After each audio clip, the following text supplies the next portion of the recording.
Bling. All right, story time. This is how we met, and trust me, it wasn't exactly what you'd call normal, even back in 2001. Yeah, before dating apps were even a thing. We're talking dial-up internet and chat rooms, baby. So I used to get on this site called LDS Chat. It was my usual hangout spot, but this particular day, it just wouldn't load. I tried everything, hit refresh like 100 times. The universe was like, nope, not today.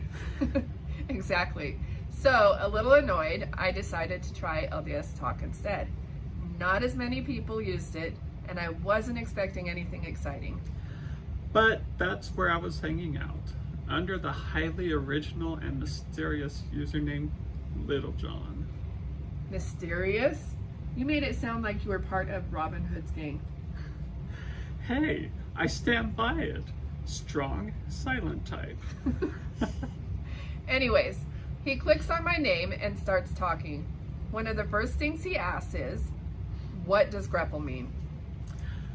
I thought it was maybe some deep spiritual acronym, or like a Book of Mormon code word I missed in seminary.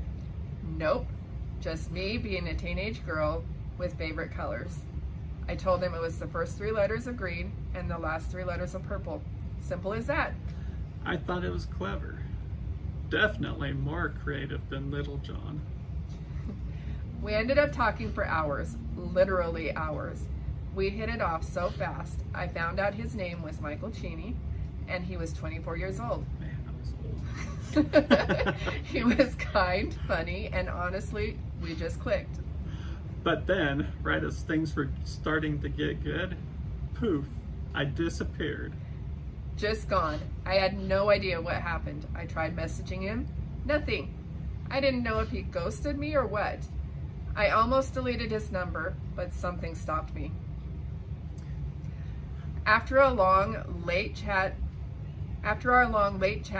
when we first met online, poof, Michael disappeared. Okay, disappeared is a little dramatic. Really? Because to me, you vanished like a ninja. 1 minute, we're talking for hours every night. The next, I'm getting radio silence. Fair. Meanwhile, I was going through the worst migraine of my life. I'm not kidding. This thing lasted 2 weeks. 2 weeks? 2 solid weeks. Wow. I couldn't even work. I was in a dark room with cold cloth on my head, praying for relief and hoping I'd hear from you, but I never did.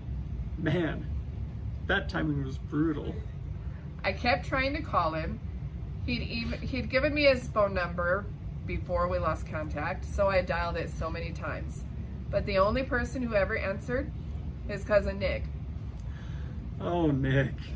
Nick always said he's sleeping every single time. And every time I said, please tell him I called, he'd say, okay, but spoiler alert, he never did. I was working double shifts and served as assistant to the bishop. So yeah, I was running on fumes, but I had no idea you were trying to reach me. I seriously thought he ghosted me. I was hurt, confused, and after a while, I told myself maybe he changed his mind about getting to know me.